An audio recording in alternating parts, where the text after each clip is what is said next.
Okay, good day Kabalen.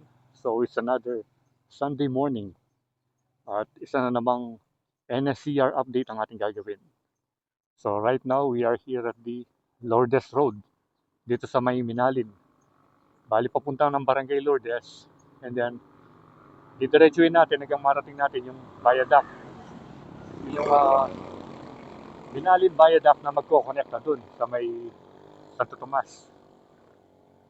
So i-update natin muli dahil nung last time na pumunta tayo rito siguro mga 2 months na. Tignan natin yung mga nagawa nila ron. Bali, dati nagko-cover sila ng dalawang side, yung concrete parapet wall. At may mga materyales dun sa may flooring, dun sa may sa taas ng mga segment.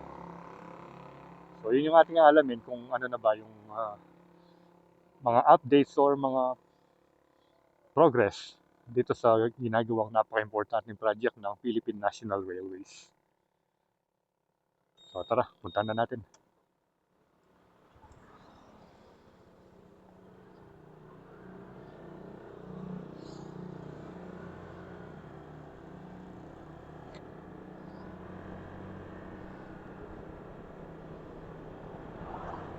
Naalala ko tuloy nung kasagsagan ng bagyo nung month of July. Pagdating mo dito, ang lalim na. Diretso na yan, hanggang doon. Malalim na yung baha. Pero ngayon, dahil December, and today is December 21, so ilang araw na lang magpapasko na.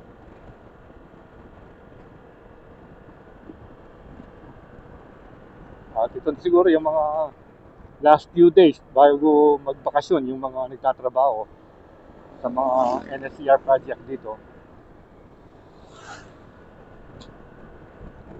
Ayan, Francisco Street. Dito, lubog na, malalim na dito. Lalo na dito, malapit sa school.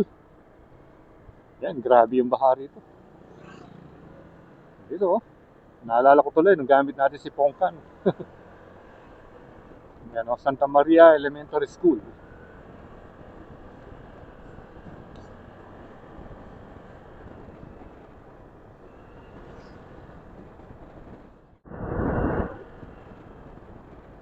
So yan, tanaw na natin yung arko ng Barangay Lourdes. Welcome Barangay Lourdes.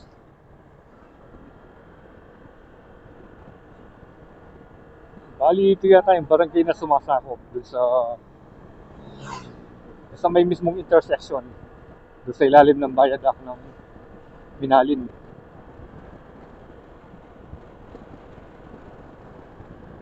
Bali pag pauwi niya, ikot na lang tayo. Dadaan na tayo dun sa may Santo Tomas to Minalin Bypass Road.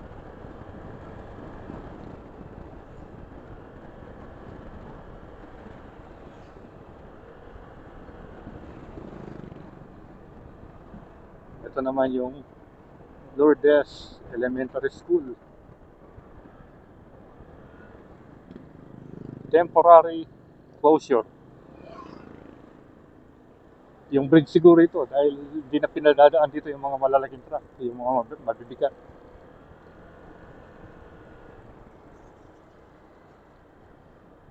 Ito yung magandang chapel ng Lourdes. Our Lady of Lourdes Chapel.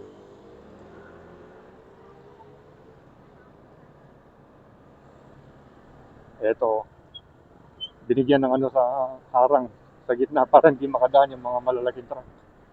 Kasi baka nga bumigay ito eh. Walang ganong nagpi-fishing ngayon. Ito yung river. Oh.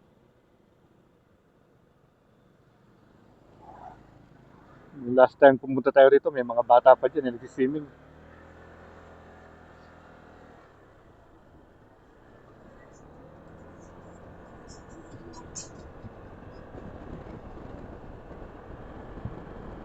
Ayun, pag dito ka, kita-kita mo na, yung viaduct.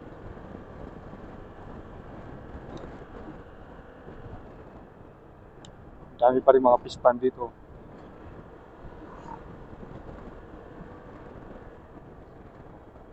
Ayan na. Malapit na tayo. Dito sa mga viaduct ng Minalin to Santo Tomas.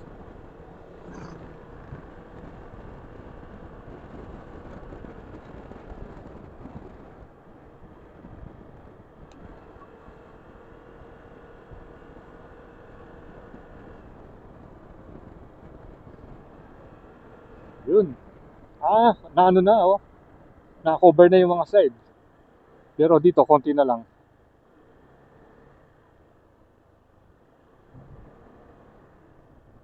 Ayan, oh. Doon, meron pang ginagawa doon.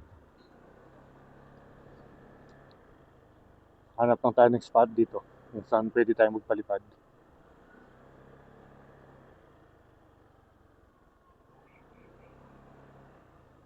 Yan, no? No entry. Di na pala pwede rito. Mainit. Balik tayo.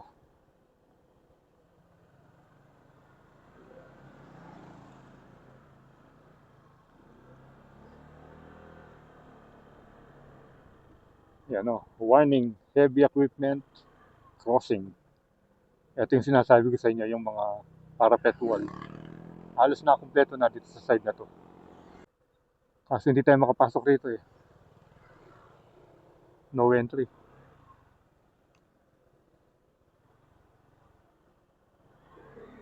Kunan natin ng drone shot. Maiba naman yung angle. Kasi dati dun sa ilalim din tayo nagpalipad eh.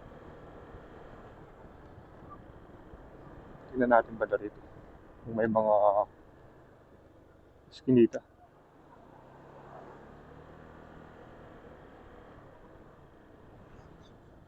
Dito kaya. Mainit. Yan, no?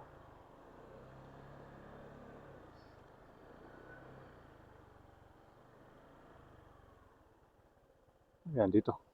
Yan, no? Haba na, oh.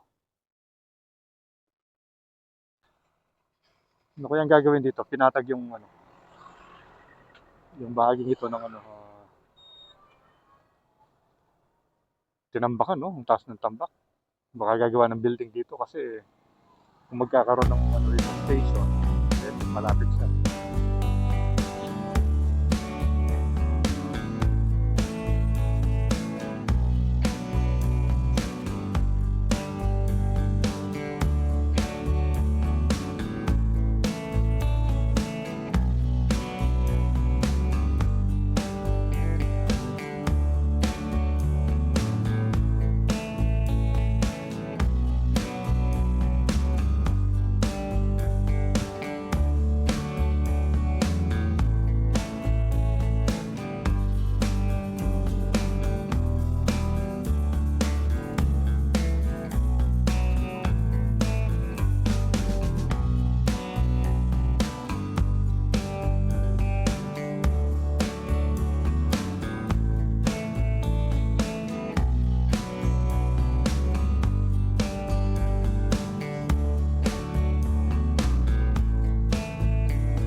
So nakuha na natin ang drone shot itong Minalin Viaduct. Ayan. And sa likod natin, ibang angulo naman to kasi yung usual na kinukuha na natin, doon tayo mismo sa ilalim, yung malapit dun sa may guard. Ayan. Pero ngayon, dito, kitang-kita mo ng malawakan. Dito, sa tapat mismo ng tinambakang bahagi ito, siguro gagawing building yan. So yung nakita natin, halos buo na yung mga parapet wall. Meron pang konti doon sa may bandang unahan na hindi pa nalalagyan. Ayan. Pero mahaba na. Diretso na bali yan. Ito sa right side, papunta ng Apalit. At dito naman sa left side, papunta ng Santo Tomas. Ayan. So dito na tayo dumaan.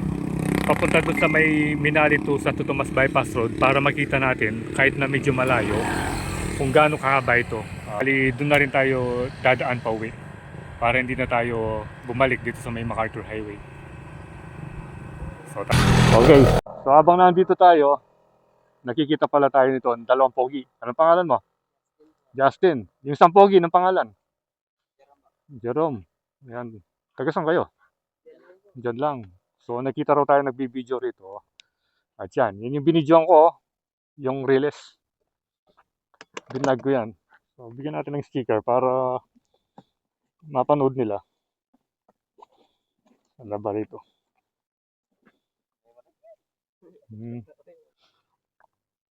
Pangalan ulit? Justin and Bieber? Ah, Jerome. Makala ko Bieber. Oh. Shoutout sa kanilang dalawa. Yun, nag-stroll kayo. Oh. Ba't wala kang helmet? Tagagan kayo muna. Ah. Okay. Panalbenye kang YouTube yan.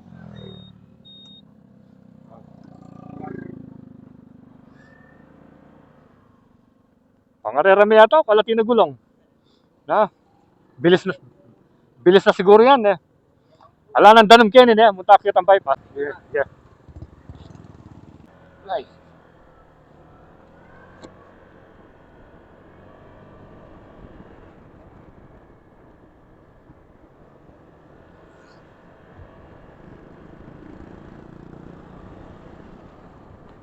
Uy, nasimentuhan na dito oh. You know, dati baku-baku yan eh. At natapos na yung mga ano nila rito, yung ginagawang drainage. Natakpan na oh. So ito yung update ngayon sa may Lourdes Road. Dito pa rin sa bayan ng Minalin. Ayan o, pumantay na o. Dati ang taas niyan eh. Ngayon nagawa nitong kalsada, nagpantay na. Nakakatakot naman to. Hindi mo na malayan ito. Oh. Matutusok ka dyan. Oh. Kaya pala nung nadaanan natin ito, binablog natin, sinasabi natin na sobrang taas ng ano, ng mga kanal. Ngayon pala, magpapantay yan sa daan.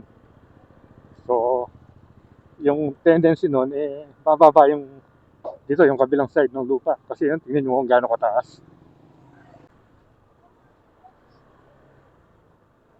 Ayan, isa na namang road update dito sa may Minalin.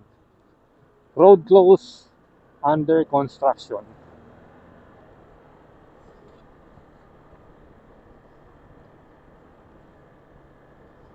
Dito, bubungkalin na yan kasi binutasan, no?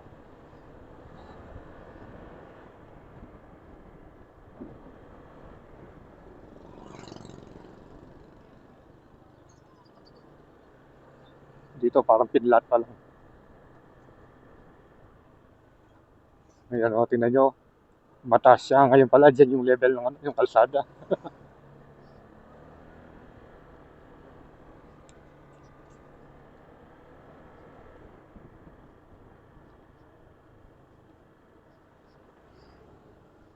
Last time tayong duman dito nung pagkatapos ng bagyong ano, Nando.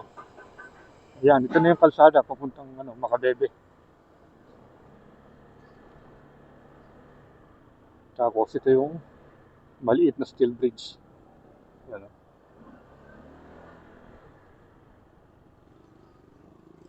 Kakanan na tayo rito. Ito na yung ano, Minalin Fishport. Ayan o. Ayun na yung mga viaduct. Pasak Kulkul Bridge. Yan, dito kita mo. Merong ano ron, no? Merong launching gantry na kulay blue. Tapos yung bahaging yon nabuo na. Dati hindi pa ano yun eh, hindi pa gawa yun eh. Tapos binigyan ng ano, ng arko. Yun no. Merong arko sa ilalim. Bakit kaya?